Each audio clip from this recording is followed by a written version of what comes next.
The break room heater had been broken for 3 weeks. Marcus Webb could see his own breath curling in front of his face. It was 6:47 in the morning.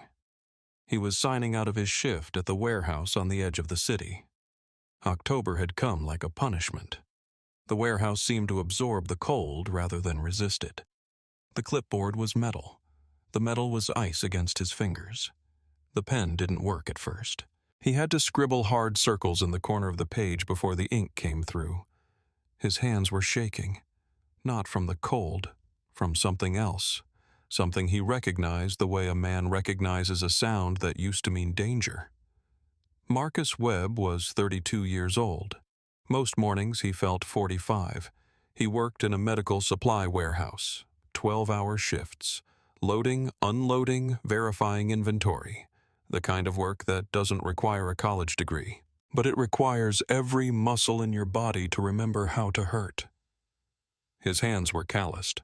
His back had been complaining since Tuesday. His mind was already somewhere else. Sophia's school lunch, whether he'd remembered to sign the permission slip, how much longer he could stretch the $300 in his checking account. The voice came from behind him, and everything changed. Webb. He didn't turn around right away. He recognized it the way a man recognizes the sound of a dog that's bitten him before. Derek Nash. Supervisor. The kind of man who made every room feel smaller than it actually was. Webb. I need you in Mr. Harrison's office. Now. Marcus turned. Derek Nash was standing in the doorway of the break room with his arms crossed over his chest. He was wearing the same navy polo he'd worn yesterday, and probably the day before that. Derek was 46 years old, with thinning hair combed forward to hide a receding hairline. The hairline had already given up on being hidden. He had a way of standing that made every room feel smaller than it was. It's the end of my shift, Marcus said, not arguing, just stating fact. I know when your shift ends. I'm telling you Harrison's office, now. Marcus set the pen down on the clipboard. His hands had that specific kind of ache, the kind that came from 12 hours of lifting, the kind where the joints didn't hurt so much as the spaces between them did, the spaces where you weren't supposed to feel anything. Those were the ones screaming. He was thinking about Sophia, 7 years old, waiting at the neighbor's house because Marcus couldn't afford daycare. Carol's mother lived 3 states away. He was thinking about her shoes, the ones with the hole in the toe. She'd tried to hide it by stuffing a folded napkin inside, like he wouldn't notice, like she wouldn't mention it, like pride was something a 7-year-old should have to carry. What's this about Derek? Marcus asked. Harrison will explain. The walk from the break room to Mr. Harrison's office was about 400 feet. It felt like 4 miles. Marcus's legs moved automatically. His brain was already playing out scenarios of what was about to happen. Scenarios he didn't want to see, but couldn't stop watching. By the time he reached the door, his heart was moving too fast. He knew he was about to be destroyed. He just didn't know how yet. Mr. Harrison's door was open. That was never a good sign. When Martin Harrison closed his door, it meant he was on the phone with his wife, or eating a sandwich. When his door was open, it meant he wanted people to see who was going in. It meant accountability. It meant witnesses. It meant whatever was about to happen was already decided. Marcus, come in. Shut the door behind you. Marcus did both. He sat down in the chair across from Martin's desk without being asked, trying to maintain some small piece of dignity, some pretense that he had any control over what was about to unfold. Derek came in behind him. He positioned himself against the wall with his arms still crossed. A guard, a witness, an executioner waiting for the show to begin. Martin Harrison was a big man, maybe 6'3", with the kind of belly that had been a beer belly in his 20s. It had slowly become just a belly in his 50s. He had a photograph of his grandson on his desk, a coffee mug that said "World's Okayest Boss." His daughter had given it to him as a joke. He'd taken it slightly too seriously. Marcus had always liked Martin. Not the way you like a friend, the way you like a man who remembers your name, who asks how your kid is doing. Martin was looking at the desk, not at Marcus. "That was the first bad sign," Marcus Martin said. His voice already carried the weight of apology. "There's been a situation with the Regis Hollister shipment that went out Tuesday." Marcus nodded. He remembered the shipment. It had been a big one. 42 pallets of medical-grade equipment, insulin pumps and surgical tools, and a couple of crates of something Marcus hadn't been cleared to know about. He'd helped load 6 of the pallets himself. He remembered Derek watching him work that day, watching and not saying anything, just watching with that smile that meant nothing good. "What about it?" Marcus asked slowly. 11 of the crates didn't arrive. Marcus waited for the rest. His mind was working through the logistics. 11 crates. That was a lot of weight to lose between the loading dock and Albany. Didn't arrive where Marcus asked. Because he needed to know. Because he already understood where this was going. And he needed to walk through it carefully, like someone navigating through dark water. Anywhere Martin said. They signed in here. They signed out of the dispatch log. The truck made it to the distribution center in Albany, but 11 crates weren't on the truck when it got there. Marcus understood what kind of conversation this was. He could feel it in the way Martin wouldn't look at him, in the way Derek was standing against the wall like he was enjoying a movie he'd already seen, like he knew exactly how this ended. "That's a lot of weight to lose between the loading dock and Albany," Marcus said carefully. "That's what the insurance company is saying." Derek stepped away from the wall, slowly, like he was enjoying every second. "The paperwork shows you signed the last 4 crates onto the truck at 11:51, Derek said, 4 minutes after the camera picked up something interesting, which is Marcus asked, because he needed Derek to say it out loud. He needed the words in the air between them. "You," Derek said, smiling, "alone on the dock, moving things around, in places the camera couldn't quite see." Marcus felt something move through his chest. Not anger, something colder than anger. The recognition of a trap closing, the understanding that he was about to be destroyed. And there was nothing he could do about it, because the machinery was already in motion, and Marcus Webb was already destroyed. "You were here Tuesday," Marcus said. "Not a question. I left at 10 o'clock. The lie sat between them like something solid, like a thing with weight and dimension. I saw your truck," Marcus said. "I saw it in the lot when I was closing up." Derek's smile didn't falter. "You're mistaken." The word landed in the room like a punch, like something that had velocity and intention behind it. Marcus felt his face go hot. Not from anger exactly, from something colder than anger, from the recognition of a thing being done to him, from the understanding that Derek Nash had set this up. All of it.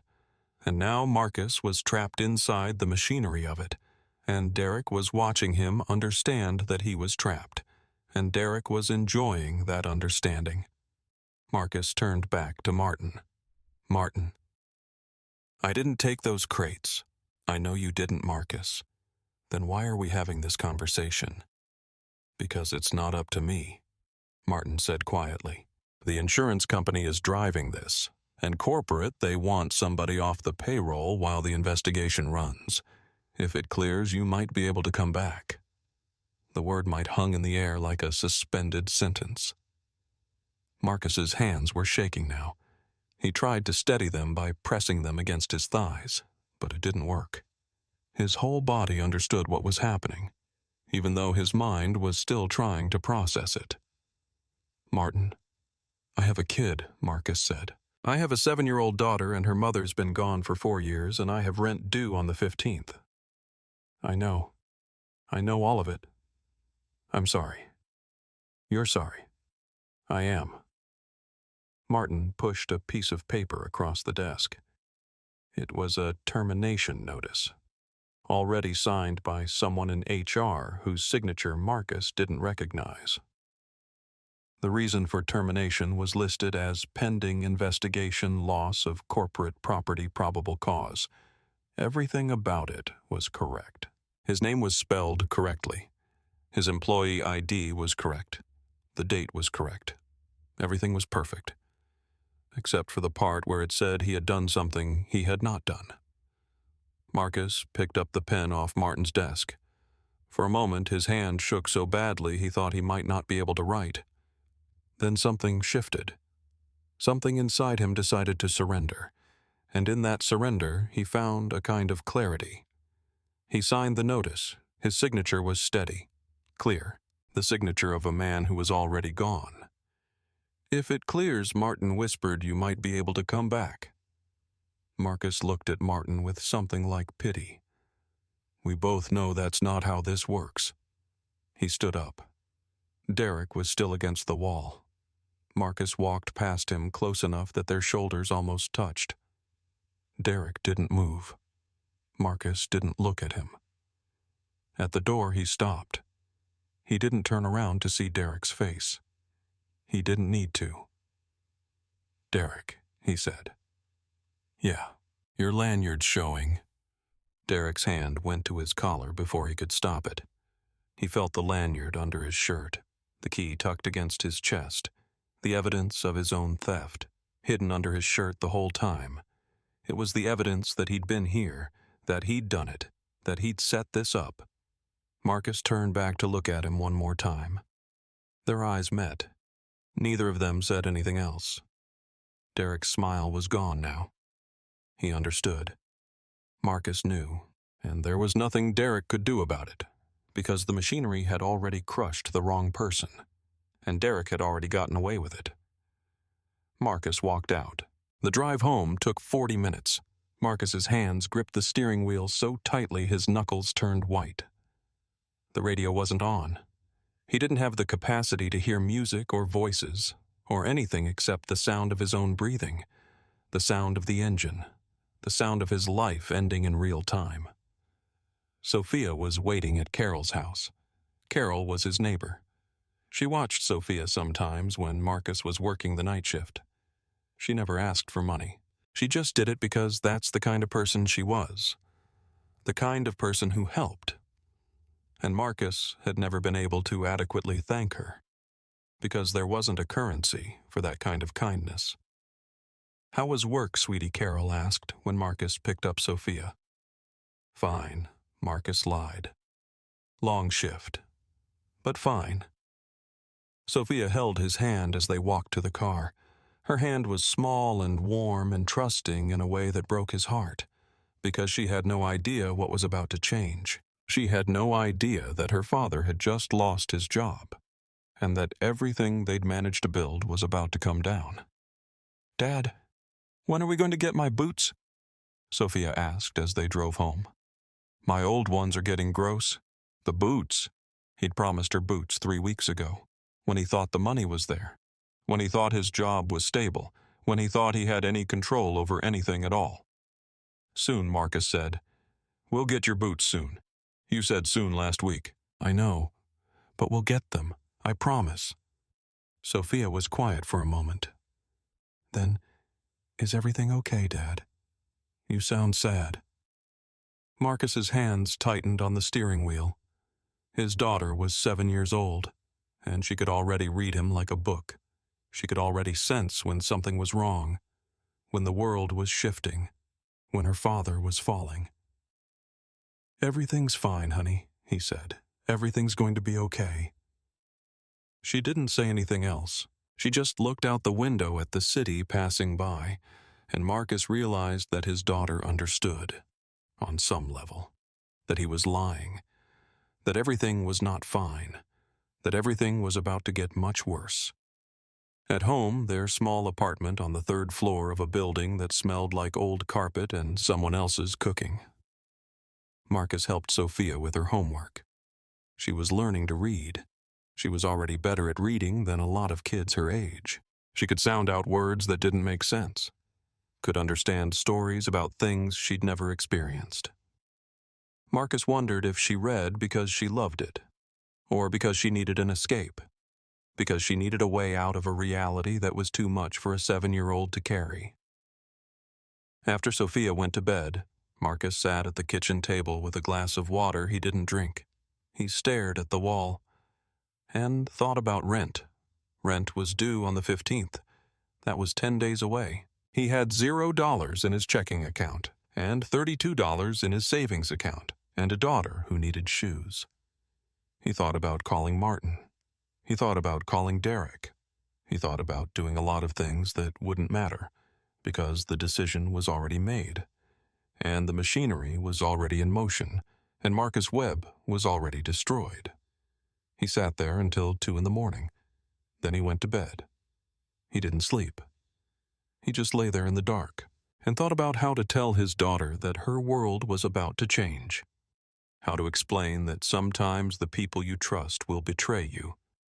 How to survive something that wasn't supposed to happen to him. The sun rose. October got colder. Marcus got up and got dressed, and looked at himself in the mirror, and saw a man who'd lost everything. Not just the job, his sense of stability, his belief that hard work meant something, his understanding that the world was fair. He was a man who'd given everything to his daughter, who'd done everything right, who'd followed every rule. And it hadn't mattered. The rules were for people who weren't already desperate. The rules didn't apply to men like Derek Nash. Marcus Webb was 32 years old, and he had $18 in his pocket. He had a daughter waiting at home. He had 3 days before rent was due. He had no job prospects, and a termination notice on his record, and a future that looked like an abyss. He got in his car. He didn't know where he was going. He just started driving. The drive was automatic. Marcus didn't plan the route. His hands just guided the car through the streets of the city, past the warehouse where he used to work, past the neighborhoods where people who had better luck lived, toward the outskirts where the bus stops were scattered like forgotten things. He had $18. $18 in a wallet that used to hold $300. $18 that had to last until when? Until what?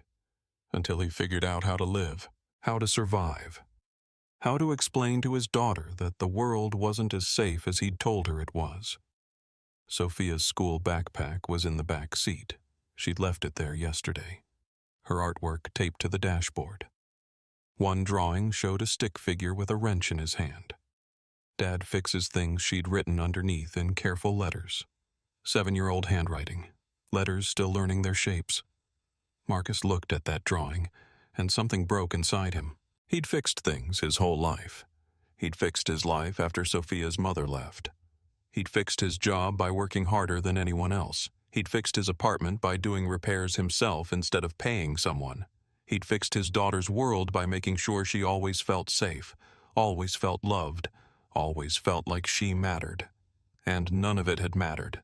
None of his fixing had mattered, because the world didn't care about people like him. The world just crushed you when it got the chance. He pulled into a convenience store parking lot. He didn't go inside. He just sat in his car and looked at the Wi-Fi sign in the window. Free Wi-Fi. At least something was free. Inside the store, he used his phone to look at job listings. Every single one required references. Work history, background check, and Marcus Webb's work history was now covered in a black mark.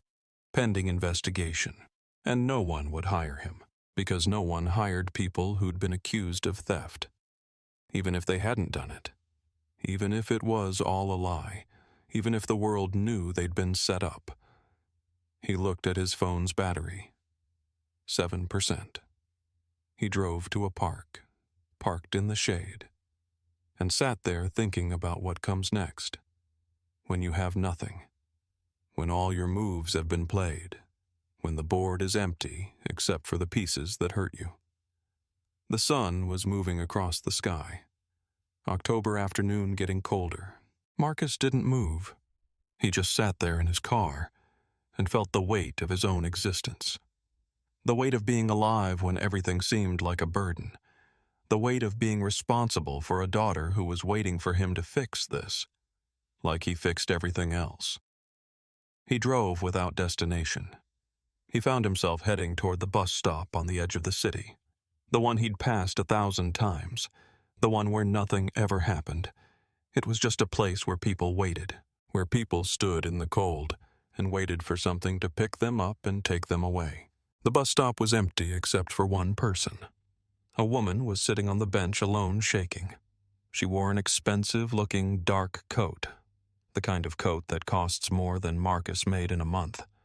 Her hair was pulled back in a way that suggested she had better things to think about than her hair.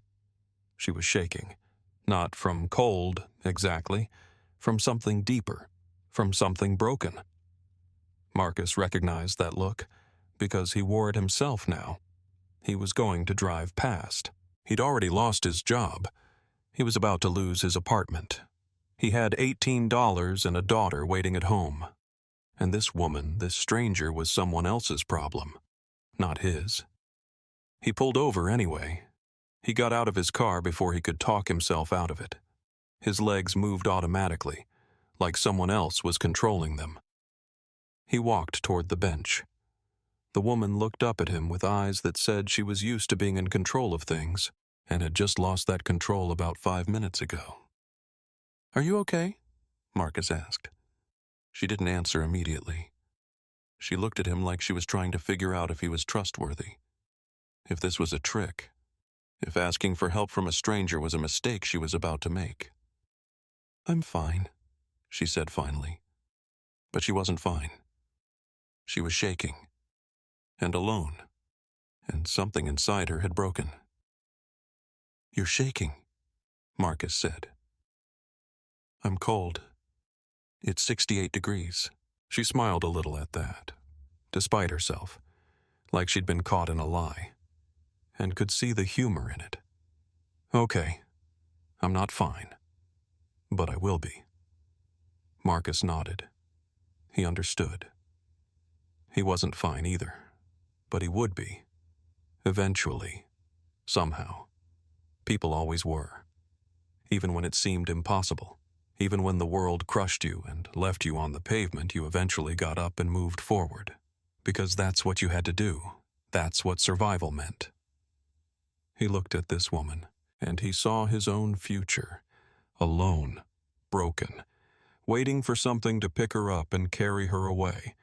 And he had $18 in his pocket, which was the last money he had, which was money he needed, which was money he was supposed to use to feed his daughter. And he gave it to her anyway. "I have $18, he said. "It's not much, but—" "No," she said. "I don't take money from strangers." "Then it doesn't matter," Marcus said, "because I'm not helping a stranger. I'm helping someone who matters, and you matter. I can tell because you're shaking and you're alone and something broke inside you about 5 minutes ago. So you matter." She looked at him then. Really looked, like she was trying to see through to something underneath his words, trying to understand who he was and why he was doing this, and what he wanted in return, and what she saw in his face must have told her something true, because she didn't refuse again. Marcus placed the $18 on the bench beside her. He didn't force her to take it. He just left it there, where she could reach it if she wanted to, where it existed as a thing in the world that was separate from her acceptance or rejection of it. "What's your name?" she asked. "Marcus." "Thank you, Marcus." He turned and walked back to his car. He didn't wait to see if she took the money. He didn't wait to see what happened next. He just got in his car and drove away. And he thought about how he had $0 now, how he had nothing left, how he'd given away the last thing he had to someone who was a stranger, but wasn't a stranger anymore. Because you couldn't give away your last money to someone and still be strangers afterward. He drove toward Carol's house to pick up Sophia. He drove slowly, because he needed time to figure out what to say, how to explain that they weren't getting boots this week, how to tell a 7-year-old that her world was about to change. how to survive something that wasn't supposed to happen to people like him. Somewhere across the city, in a corner office on the 47th floor of a building made of glass and steel and money, Victoria Ashford was ending a meeting. She was 41 years old and had run a company called Pinnacle Industries for 9 years. She employed 18,000 people.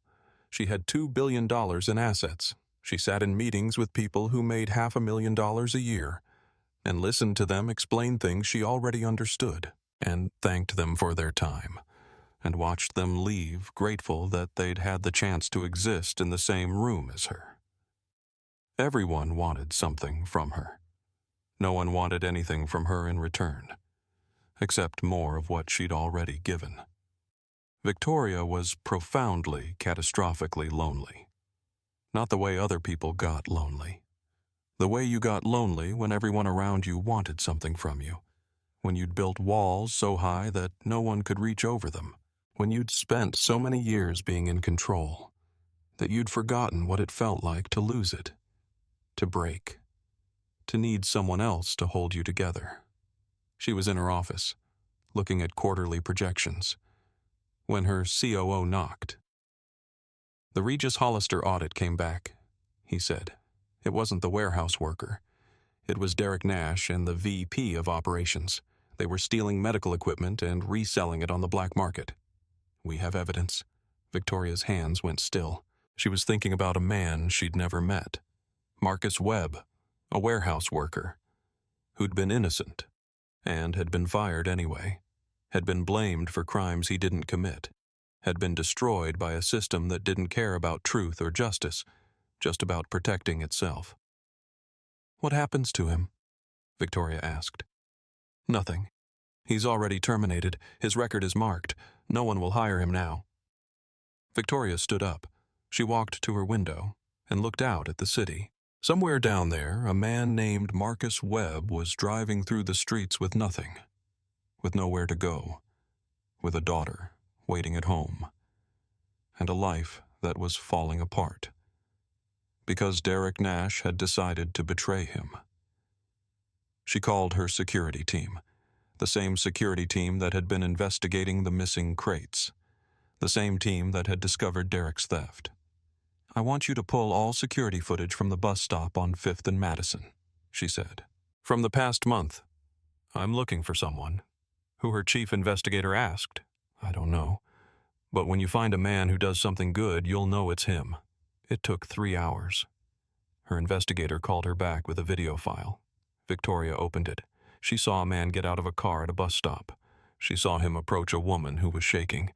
She saw him offer her money. She saw him place the money on the bench and walk away, without waiting to see if she took it. That man was Marcus Webb. Victoria watched the footage over and over. She watched his face. She watched the way he moved. She watched the moment when he decided to give away his last money to a stranger. And she couldn't stop watching it, because something in that moment was telling her something true about human nature, something she'd forgotten, something she needed to remember. Most people, when they have nothing, hold on to what little they have. They protect it. They fear losing it. Marcus Webb, when he had nothing, gave it away. Victoria sat at her desk for hours. She didn't work. She didn't take calls. She just sat there and thought about a man she'd never met. A man who'd been destroyed by her own system. A man who had responded to that destruction by giving away his last money. She called her investigator back. Find him, she said. I want to know everything about Marcus Webb. 3 days passed. Marcus spent them the way men without hope spend days. He looked for jobs that didn't exist. He checked his bank balance obsessively, watching it go from $32 to $28 to $12 as he bought milk and bread for Sophia. He didn't eat. He just made sure his daughter was fed, was warm, was safe. Carol asked if everything was okay. Marcus said yes. Carol didn't believe him, but she didn't press it. She just made sure Sophia had a place to come after school, just made sure Marcus didn't feel like he was drowning completely, just existed as one of the few good things left in his world. On the 4th day, Marcus's phone rang. He didn't recognize the number. He answered anyway. Because that's what you did when you were desperate. You answered every call. Because maybe it was something good. Maybe it was someone offering you a job. A second chance. A way out. Is this Marcus Webb? A woman's voice. Professional. Polite. Yeah. Who is this? This is Victoria Ashford's office. Mr. Webb. Miss Ashford would like to meet with you. This afternoon at 2 o'clock. The address is... Marcus stopped listening for a moment. Victoria Ashford. He knew that name. Everyone in the city knew that name. Victoria Ashford ran Pinnacle Industries, the biggest company in the region. Victoria Ashford was a billionaire. Victoria Ashford was the kind of person who didn't know people like Marcus Webb existed. I don't understand, Marcus said. Miss Ashford would like to meet with you. 2 o'clock this afternoon, the Pinnacle Industries headquarters, 47th floor. Will that work for you? Marcus said yes. He didn't know why. He didn't know what was happening. He just knew that at 2 o'clock he was supposed to be at a building he couldn't afford to walk into. On a floor he wasn't supposed to be able to reach. In front of a woman who had no reason to know his name. He picked up Sophia from school early and took her to Carol's. Will you watch her for a couple hours? He asked. Of course. Where are you going? I have a meeting. Marcus drove to Pinnacle Industries. The building was all glass and steel, 47 stories of money rising up from the pavement. Marcus parked in the visitor's lot and sat in his car for 10 minutes, trying to understand what was happening, trying to figure out why a billionaire would want to meet with a man who'd just lost his job, a man who'd been framed, a man who had nothing. The lobby was marble and morning light, expensive, clean, the kind of space where people like Marcus Webb didn't belong. He went to the elevator anyway. The 47th floor was quiet in a way that money made it quiet. Soft carpet, expensive wood, the kind of silence that only existed when you'd paid for it. Victoria Ashford's office was at the end of a hallway, and when Marcus reached it, he understood that he was in the presence of power in its purest form. The office had windows that overlooked the entire city. The furniture was minimalist and expensive. The woman sitting at the desk was Victoria Ashford, and she was looking at him with an expression that was measured, clear-eyed, giving nothing away. Mr. Webb, she said, and she didn't stand up. She just watched him come inside. Close the door behind him. Stand there uncertain. Please sit. Marcus sat. He was trying to understand why he was here, trying to figure out what she wanted, trying to prepare himself for disappointment. Because that's what he'd learned to do. Prepare for the worst. Expect the world to destroy you. I know you didn't steal those crates, Victoria said. She said it plainly, without preamble, without explanation. Just gave it to him like a fact he needed to know. I know Derek Nash stole them. I've had my investigators look into the case. The evidence is overwhelming. Derek Nash and a VP in our operations department orchestrated the entire theft. You were innocent, and you were destroyed anyway. Marcus couldn't breathe. He was trying to understand how she knew this, how she'd found out, how she'd discovered that he was innocent, when the official record said he was guilty. Why are you telling me this? Marcus asked. Because I watched you, Victoria said. I pulled the security footage from the bus stop on 5th and Madison, the day you gave a stranger your last $18. I watched you do that, and I understood something about you, so I decided to find out what happened to you, and I discovered that you were innocent, and you were destroyed, and the system protected the guilty, and you had nothing. She stood up. She came around to the front of her desk and leaned against it, and she was between Marcus and the door, and he understood that he wasn't being threatened, but he was being held, being kept in this space, until she finished saying what she needed to say. I have a choice, Victoria continued.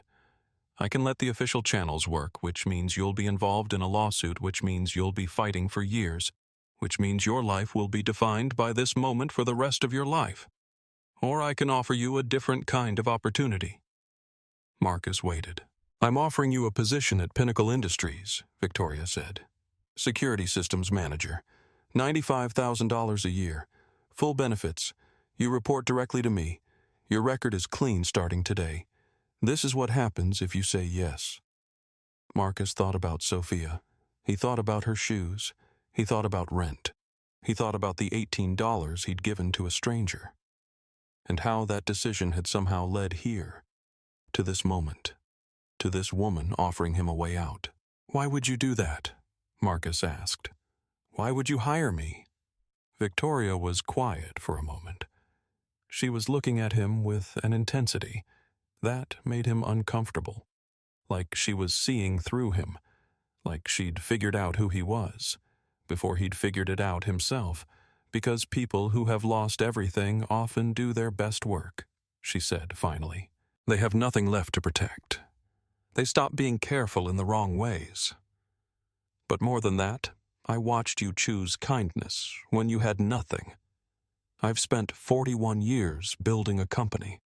I've hired hundreds of people, and the one person who moved me was someone with nothing choosing to give it away anyway. Marcus was trying to understand if this was real, if this was actually happening, if his life could change this quickly, this dramatically, this completely. "You don't know me," Marcus said. "I know what matters," Victoria replied. "I know that you're honest. I know that you're kind. I know that you have a daughter who needs you. And I know that the world broke you, and you chose to help a stranger anyway. That's enough." Marcus said yes.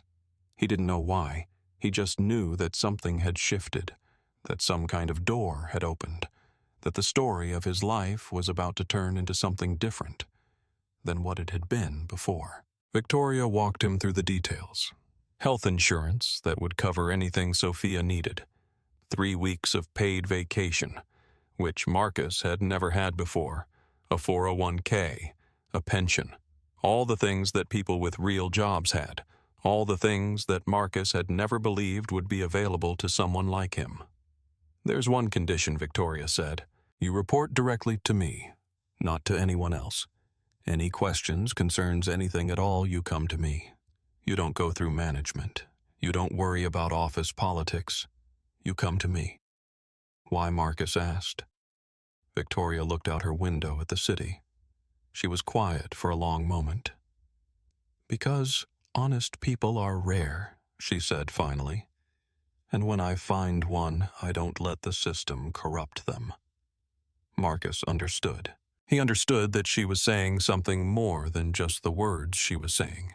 He understood that she was protecting him, that she was making sure he would have a connection to power, that she was guaranteeing him a voice in a place where people without voices got lost.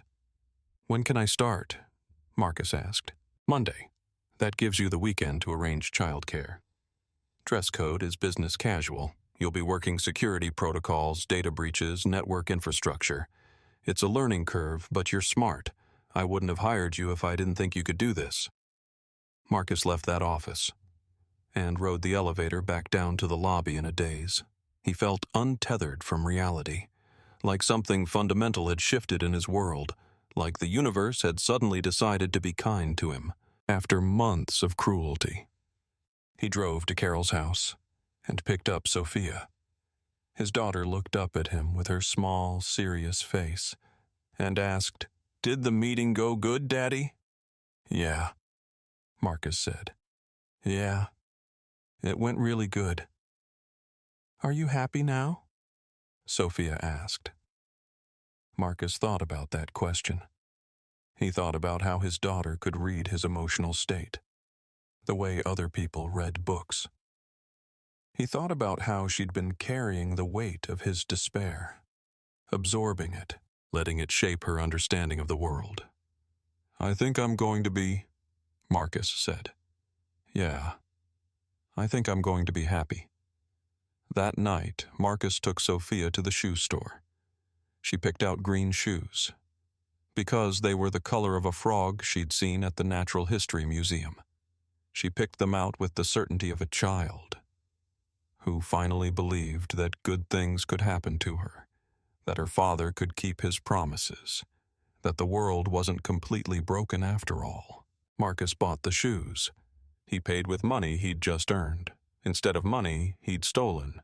He paid with money that meant something different now, because it came from a place of dignity, instead of desperation. Sophia wore the shoes home. Monday morning, Marcus put on the shirt he'd worn to the interview with Victoria. It was the only professional shirt he owned. The collar was slightly faded from wash, and there was a stain near the button that he'd tried unsuccessfully to remove. It would have to do. He arrived at Pinnacle Industries at 8:45. The security guard at the front desk checked his ID and smiled like he'd been expecting Marcus. Like Marcus belonged there, which was the first time Marcus had ever felt like he belonged anywhere important. The 47th floor was bustling now. It was morning. The quiet he'd noticed before was gone, replaced by the sound of people working, phones ringing, keyboards clicking. Marcus was directed to his desk, which was in an open area where other people worked, where he could see what was happening around him, where he was visible and present and real. His supervisor, a woman named Jennifer who worked in network infrastructure, gave him a tour of the systems. She explained firewalls and data encryption and backup protocols. She spoke quickly, assuming knowledge he didn't have, using terminology he didn't understand. Marcus took notes. He asked questions. He listened like his job depended on it, which it did, because his job depended on him understanding, on him learning, on him becoming someone capable of handling responsibility. By the end of the day, his head was spinning. He'd been exposed to more information than he'd ever absorbed in his life. He'd been given access to systems that were worth millions of dollars. He'd been trusted with knowledge that most people never got to see. Victoria's assistant stopped by his desk near the end of the day. "Miss Ashford wants to see you," she said. Marcus's heart jumped. Had he done something wrong already? Had he made a mistake? That was obvious enough to get him fired on his first day. He rode the elevator back up to the 47th floor, back to Victoria's office. She was at her desk, working on something. And when she looked up at him, she smiled a little. Not a big smile, just a small one. That suggested she was pleased about something. "How was your first day?" she asked. "Overwhelming," Marcus admitted. "I don't know if I understand half of what people are explaining to me." "Good," Victoria said. "If you understood it all immediately, it would mean we hired you for the wrong reason. You're supposed to be learning. You're supposed to be growing. That's the point." She stood up and walked to her window. Marcus followed her. From this high up, the city looked small. The people on the streets looked like toys. The cars looked like insects. Everything that had seemed so important from down there, the warehouse, his job, his small apartment, his daughter's school, everything looked tiny from here. "Why did you hire me?" Marcus asked. "Really?" Victoria didn't answer immediately. She just stood there and looked out at the city. "Because I'm lonely," she said finally. "I've built a company. I have money. I have power. And I am profoundly catastrophically alone. And I watched you give away your last $18 to a stranger, and I thought there are almost no people like that left. And I thought if I'm going to spend the rest of my life building something I want to know, there are people like that in the world. So I hired you because I wanted to understand how you do it. How you stay kind when everything is cruel. How you choose to give when everything teaches you to hold on." Marcus didn't know what to say. He understood that Victoria was saying something vulnerable, something she didn't usually say, something that required her to acknowledge her own loneliness. "I don't know," Marcus said. "I just know that I have to be that way. For Sophia. Because if I give up, if I become someone bitter, then she becomes someone bitter, and she deserves better than that." Victoria nodded. "That's why I hired you," she said, "because you understand that." 3 weeks into his job, Marcus was assigned to a major security upgrade for a client called Stratford Capital. The client was important. They were threatening to take their business elsewhere. Victoria wanted the best person on it. She called Marcus into her office late in the evening. Everyone else had gone home. The floor was empty except for the two of them. "I want you to lead the Stratford account," Victoria said. Marcus's first instinct was to refuse. He'd been here 3 weeks. He didn't have the experience. He didn't have the credentials. This was too much, too soon, too big. "I'm not qualified," Marcus said. "Neither am I when I started," Victoria replied. "You're doing this because you'll think about solutions instead of office politics. You'll think about what actually works instead of what protects people's egos. That's what matters." Marcus wanted to ask her why she believed in him, why she was giving him these opportunities, why she was pushing him forward, when he wanted to be safe, when he wanted to prove himself slowly instead of being tested by fire. But before he could ask, Victoria answered the question he was about to ask.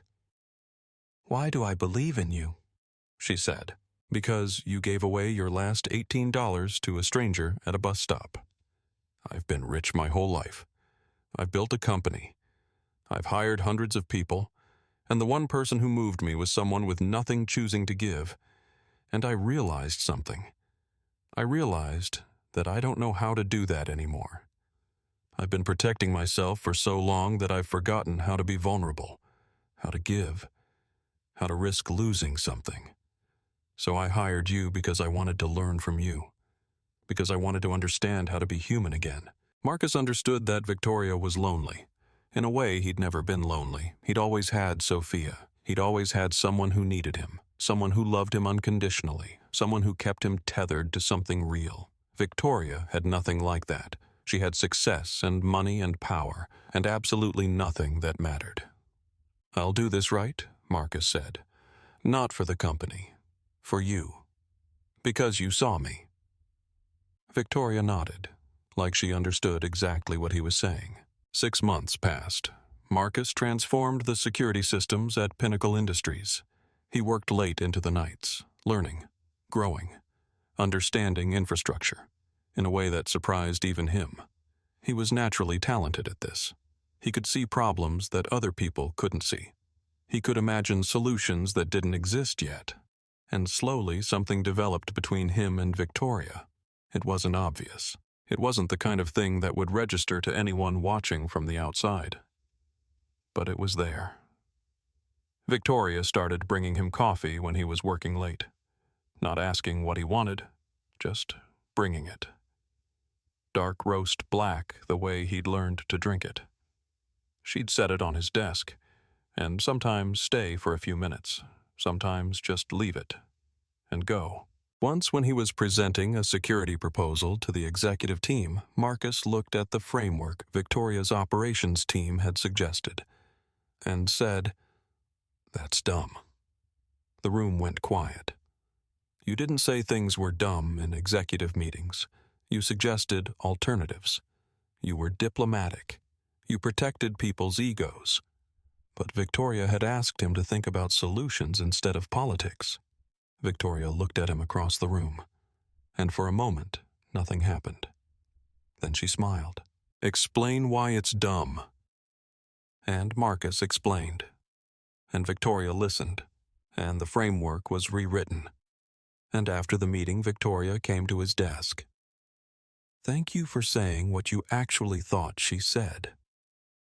I thought you wanted political answers. I want your answers. That's why I hired you." Over months, the dynamic shifted. Victoria stopped being his boss and started being his friend, his mentor. Something more complicated than either of those things. He watched her with Sophia during one office visit. Carol had been sick, and Marcus had brought Sophia to work for a few hours while she recovered. Victoria came to his desk, and Sophia looked up at her with the fearlessness of a child. who hadn't learned to be intimidated by power yet. "Are you the lady who gave my daddy a job?" Sophia asked. "I am," Victoria said. "He says you're really smart. He's kind. I'm just someone who tried to fix things and ended up pretty lonely doing it." Sophia considered this, with the seriousness she applied to most information. "My daddy's not lonely. He has me. But you could have someone too if you wanted to." Victoria looked at Sophia, and something softened in her face. "Maybe I could," she said. Later that night, after Marcus had picked Sophia up and taken her home, Victoria called him. "I owe your daughter a thank you," she said. "She understood something I've been trying not to understand for a long time." "What's that?" Marcus asked. "That it's okay to let someone see you. That loneliness doesn't have to be permanent." Marcus was quiet for a moment.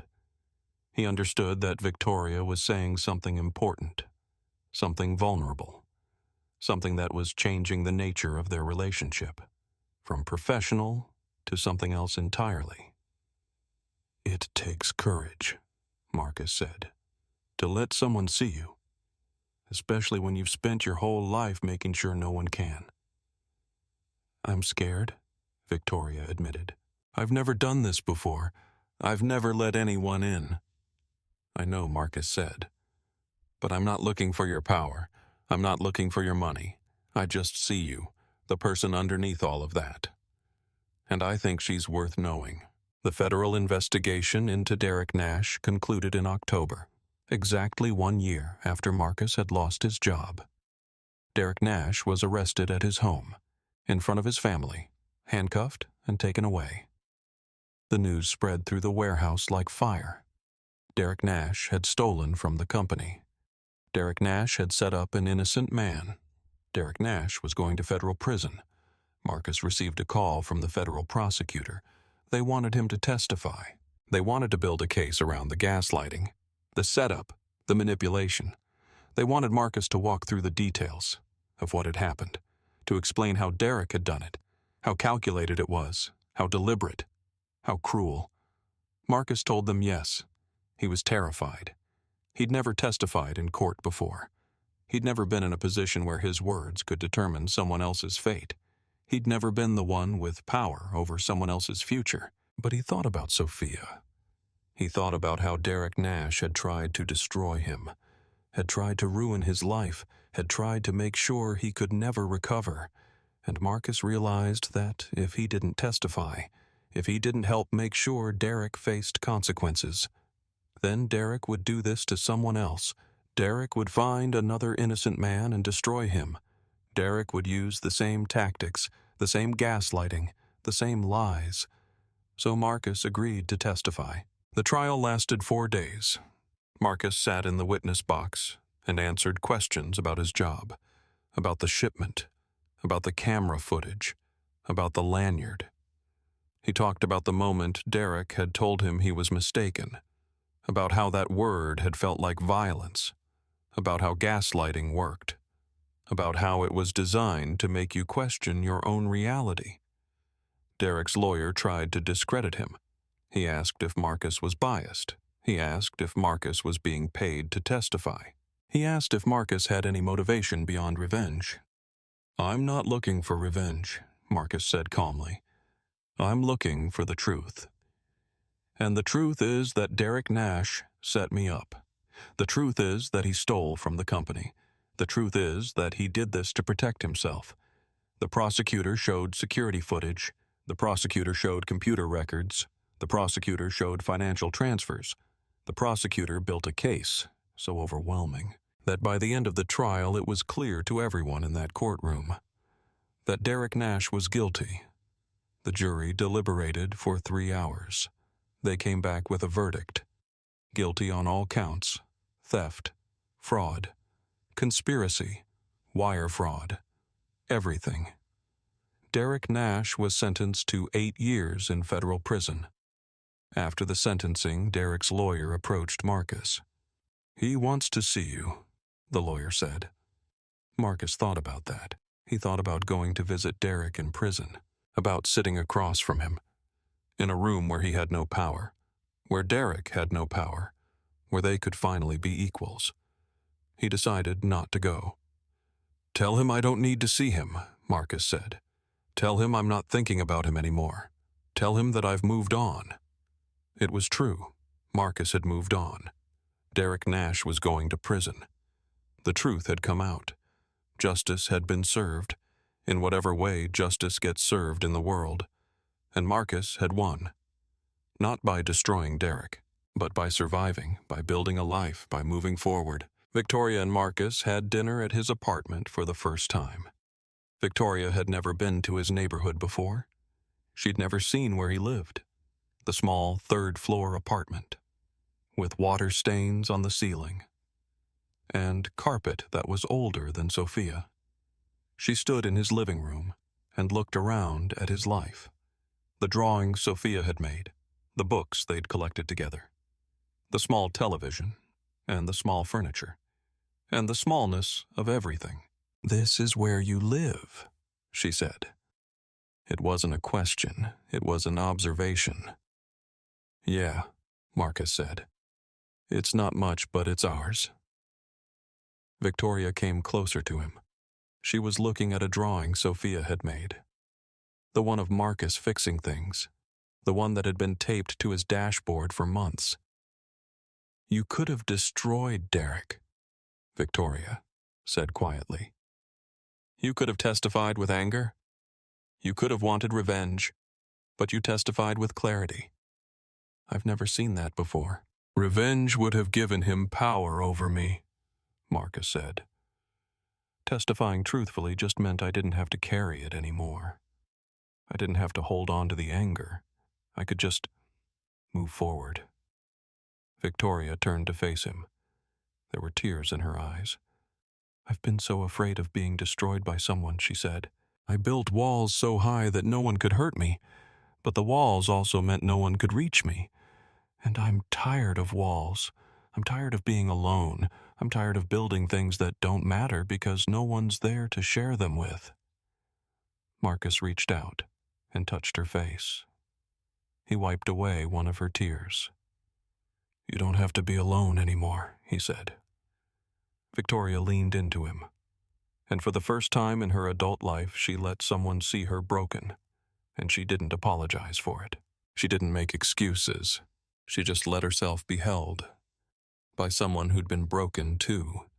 Someone who understood that breaking was part of being human, part of being real, part of being alive. Marcus and Victoria took time after that night, 3 weeks, where they didn't define what they were, where they just existed in the space between friendship and something more, where they let themselves feel whatever was developing without needing to name it. Victoria took leave from Pinnacle Industries. For the first time in 6 years. She'd never done this before. She'd never thought that anything was more important than work. But now she was thinking that maybe a person was more important than work. Maybe a life was more important than building things. The three of them, Marcus, Victoria, and Sophia, took a road trip. They drove through the countryside. They stayed in small hotels. They ate at restaurants where no one recognized Victoria, where she could just be a woman, traveling with a man and his daughter. Sophia sat in the back seat and asked Victoria questions. "Why are you sad?" Sophia asked.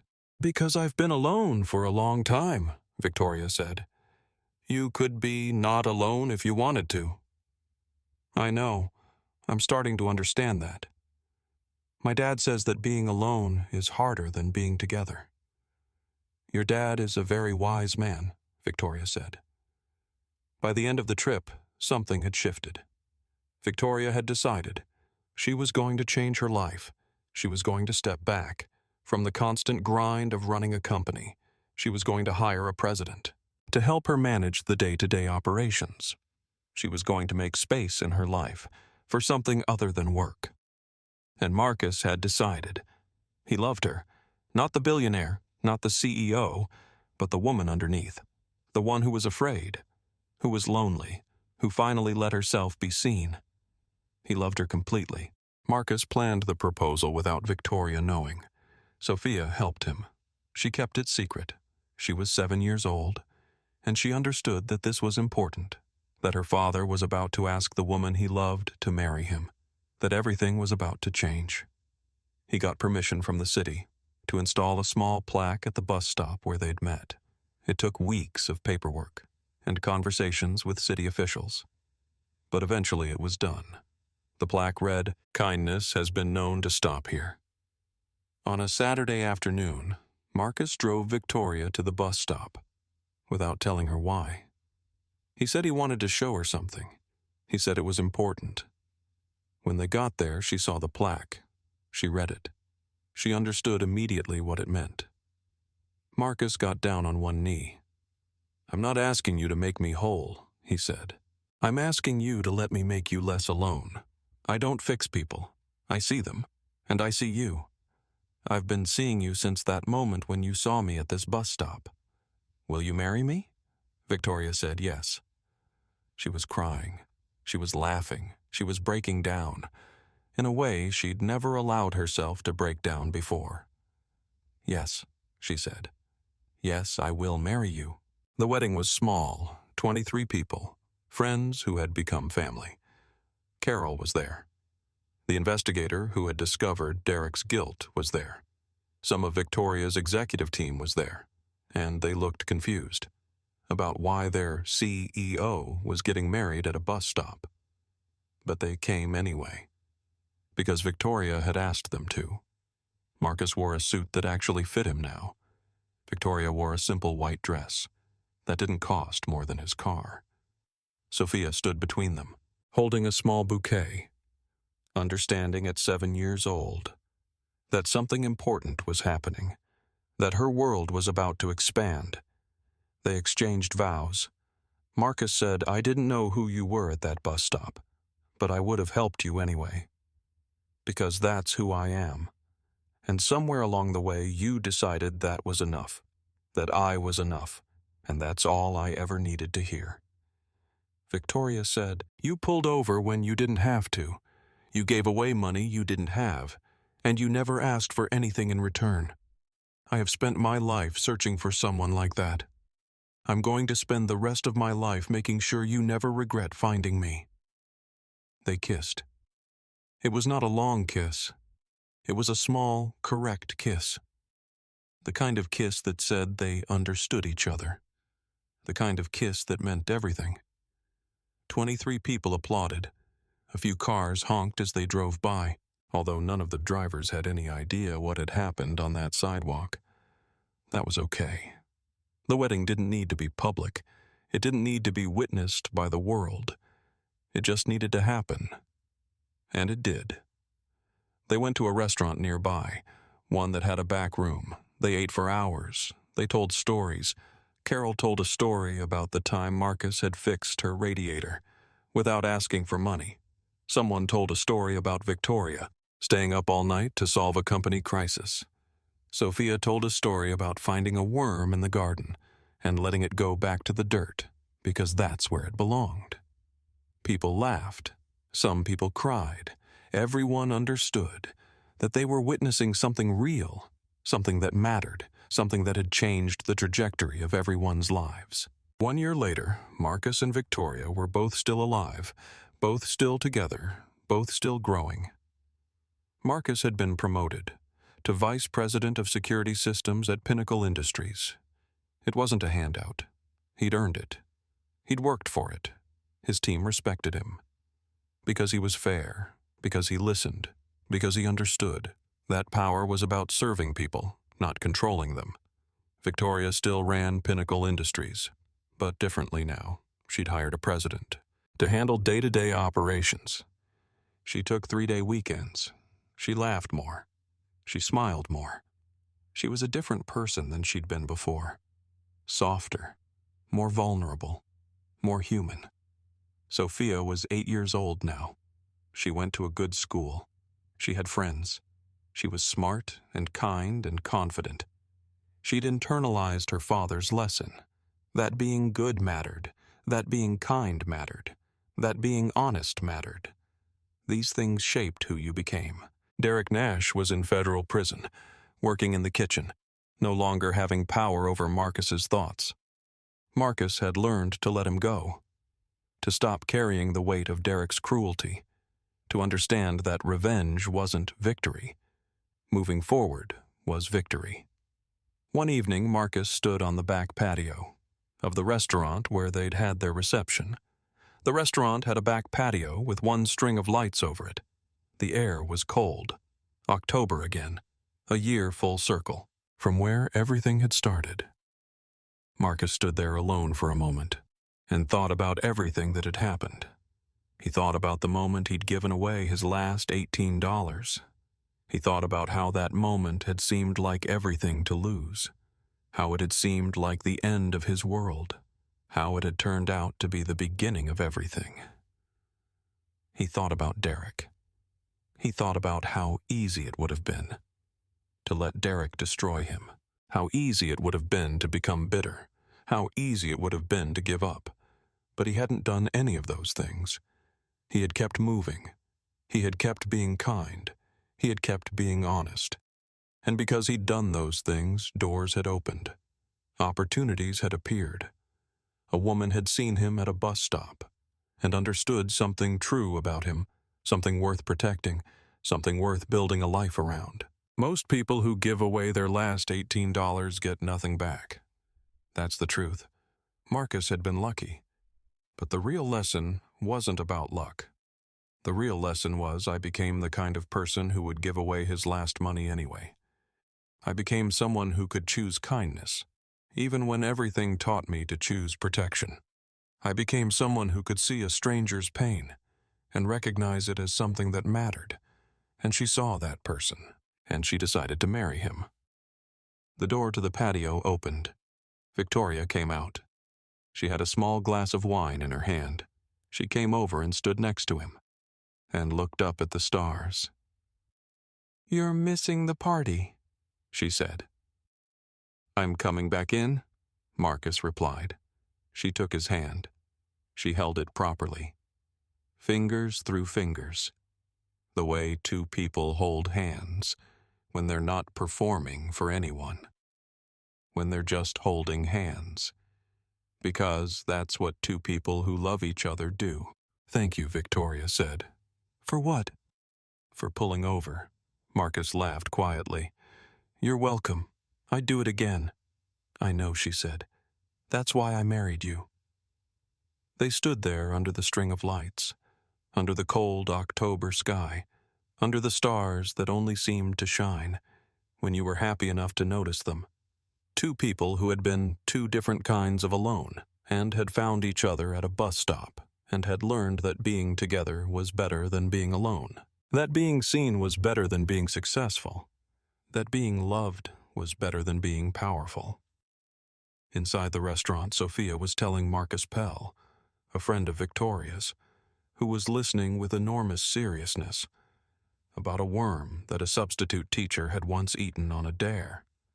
Sophia was animated, excited, completely certain that whatever she was saying was worth saying. Outside, the two adults stood in the dark and believed in their own story. They believed in the power of kindness. They believed in the possibility of redemption. They believed that even when the world broke you, even when the system betrayed you, even when everything seemed impossible, you could still choose to be good. You could still choose to love. You could still choose to hope. And sometimes, if you were lucky, if you were brave enough, if you were willing to be vulnerable enough, that choice would change everything. It had for Marcus. It had for Victoria. It had for Sophia. Everything that was broken had been put back together. Not perfectly, because nothing is ever put back perfectly, but fully enough. That a girl could blow out candles on a birthday cake, fully enough. That a woman could sit on a back patio holding a hand and feel less alone, fully enough. That a man who had thought he had lost everything could look up at the stars and mean it when he said he was home. Maybe the point is not that kindness always comes back. Most of the time it doesn't. The point is that you become the kind of person who does it anyway. And then on the day you don't expect it, something the size of your whole life walks up to you at a bus stop and asks you for $18, and you say yes, and a door opens that you didn't know was there. That's the whole story.